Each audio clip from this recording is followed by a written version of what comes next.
I was out running my dogs a couple of weeks ago, or rather they were running me, when I ran into my neighbor. She's 50-ish, tallish. She has wavy gray hair. She was wearing a sweatsuit with stripes and brand new tennis shoes. She came over to me and she said, I didn't know you had 2 dogs. They're so cute. A little one with the big ears and that sleek brown coat, that little white stripe down his face. Oh, Moochie Poochie, what kind of dog is he? I said, he's a Jack Russell Chihuahua. He must have been expensive. No, actually, he was a stray. We found him. And the big boy, what a nice big boy you are. What does he weigh, about 100 pounds? He's actually smaller than that. He looks big because of his big head. He weighs about 65 pounds. So cute how they match.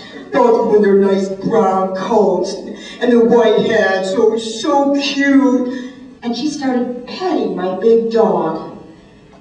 What kind of dog is he anyway? Is he a Labrador or a German Shepherd? You can see I don't know too much about dogs. What is he? He's an American Staffordshire Terrier. Never heard of that kind of dog before. Is that a dog that's like another kind of dog, maybe?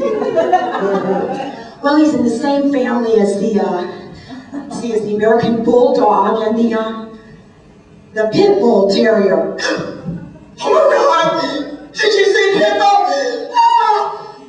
Is he gonna bite? I gotta go. She went running down the block, and I went running after her. The whole time I was yelling, he's really sweet. He's a wonderful dog. You don't understand. This dog was the sweetheart of America between World War I and World War II. This was the dog on the American flag. This was the RCA Victor dog. President Roosevelt had one. President Wilson, Helen Keller had one. This is the Arm Gang dog. This is the Buster Brown shit dog. She was all the way down the block, and I was left holding my dogs. You know, it's true when they say in the book, understanding your bull breed dog. Once you get a dog like this, you find that you just can't stop talking about them. You just want to tell everybody about how wonderful your dog is. It says in the book that the greatest joy of a bull breed dog owner is to be in front of an entire captive audience for a period of time. You know, the kind of audience that won't get up and leave. So you can just talk about your dog. So here we are. And now, I'd like to tell you all about my dog. It all began on August 31st of last year. It was the 19th anniversary of my father's death, and I was sitting at the kitchen table with my 2 daughters. We were enjoying some chocolate chip challah. It is my favorite thing to eat on a Saturday afternoon. And as I was eating the challah, I was looking at the yard site candle, the memory candle that was lit in the center of the table. A lot of Jewish people light candles for those who have passed on. It's a way of connecting with the person, because every time you look at the flicker of the light, you remember the person who has died. And as I looked at that flicker, I was thinking about my dad and how much he loved to eat challah. He used to say, honey, my favorite recipe in the whole world is one of the simplest things. You take a piece of challah, you dip it into chicken fat, and oh, it is that good, but shh, don't tell your mom. She doesn't like it when I eat this high cholesterol food. Like I wouldn't know better. I am a cardiologist after all. And I'm going to walk her off tomorrow at the shopping mall. I'll take Claymore, that was our little miniature poodle, and we'll walk around the mall a few times, get the ticker going strong, you know, and the cholesterol will just go out of my system. Not only did my dad preach exercise of the body, he preached exercise of the mind. My dad loved to argue. He used to say, the place where truth lies is somewhere deep, deep, deep inside you. And sometimes you gotta argue for a long time just to be able to come upon the truth. That was my dad. Now, as I was sitting and thinking about my father, I looked out on the front porch, and there I saw this great big, sloppy-looking, whitish, brownish dog. He was laying on the welcome mat. And I yelled at my husband, Steve, whose dog is this? My husband walked in the house and he said, I saw that big fellow running across the street. And I called, here, boy. He just came running over to me. And I noticed he had no tag, no collar. Within minutes, my husband went out to his studio. He's a graphic artist. And he brought in his brand new digital camera. He took a snapshot of the dog and he made this beautiful colored poster, Found Dog, near San Vicente and Sierra Bonita on August 31st, 323-933-4614. I hung 50 of these posters around my neighborhood, waiting for someone to call. And the very next morning, I got my first phone call. Ring, ring. Hello? Oh, thank goodness you called. About the dog? Yes, I still have him.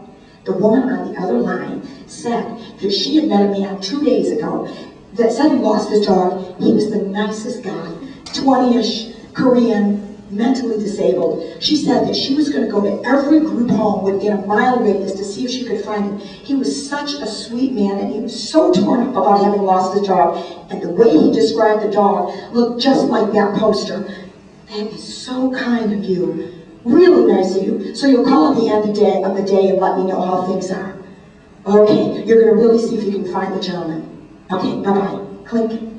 All day long, I knew that she was going to call, and I felt like, okay, I'm watching this big, stinky dog, but it's okay, because the owner's going to call at the end of the day and come pick him up, and that'll be it. I'm doing a good deed, just watching someone else's dog. But at the end of the day, she called back. Hello? Oh, you didn't find him. You spent all day looking for him. That was really nice. Okay, bye-bye. Clink. I went out to the porch that night where the dog was hanging out on my front porch. And I looked at him and I thought, man, you are so big and you stink. And you're so sloppy. He came over and started licking me. Ugh, big drool marks all over my arm. And all of a sudden, the big dog, he put his head on my lap and his paws on me.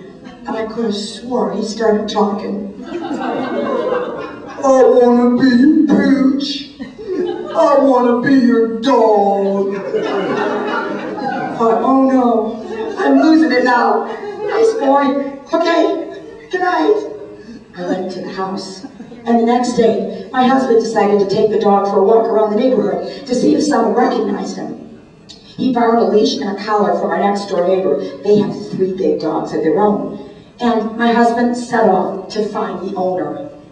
10 minutes after he left, he called me on the cell phone. What? The big dog is sitting on someone's lawn and he refuses to get up? I'll be right there. Clink. I loaded my 2 daughters into our station wagon, and within minutes we were at the scene of, well, my husband standing there and the dog laying on his back with his feet up. His ears were exposed and you could see how pink they were inside. He looked like a big pig.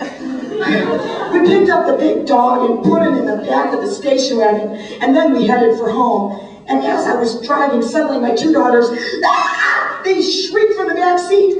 A big stinky dog, who affectionately we'll call him Stinky, he jumped over the seat and he was sitting on their laps, licking their faces. Oh, he's so sloppy, Mommy, do something. The dog just wanted to be near us. And I swore I heard him say, oh, I just love you all so much.